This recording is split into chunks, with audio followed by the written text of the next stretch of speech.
আপনি কি জানেন 2026 সালে এসে চীনে প্রকাশ্যে যে কোনো ধর্ম প্রচার করা 100% অবৈধ।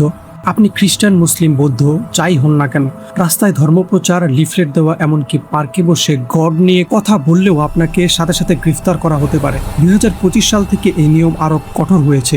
এখন অনলাইনে ধর্মপ্রচার করতে হলে সরকারের অফিসিয়াল লাইসেন্স লাগবে। লাইসেন্স না থাকলে আপনার উইচেট বন্ধ, অ্যাকাউন্ট ডিলিট, আর আপনাকে রি এডুকেশনে পাঠানো হতে পারে। এখন এআই দিয়ে ধর্মীয় বার্তা ছড়ানো নিষিদ্ধ। হ্যাঁ, এআই জিজাসকেও কমিউনিস্ট পার্টি বন্ধ করে দিয়েছে। বিদেশিদের জন্য একেবারে নিষিদ্ধ ধর্মপ্রচার, সানডে স্কুল, এমনকি বাসায় বসে বাইবেল স্টাডি আয়োজন করা। 2025 সালে একজন আমেরিকান পাস্টরকে শুধু বাসায় লোকজনের সাথে প্রার্থনা করার জন্য ডিপোর্ট করা হয়েছে। মজার ব্যাপার হলো, উত্তর কোরিয়াতেও রেজিস্টার্ড চার্চে ধর্ম প্রচার করা যায়, কিন্তু চীনে এখনো সেটাও সম্ভব না, যদি না আপনি সরকারের অনুমোদিত হন এবং পার্টির প্রতি আনুগত্য দেখান।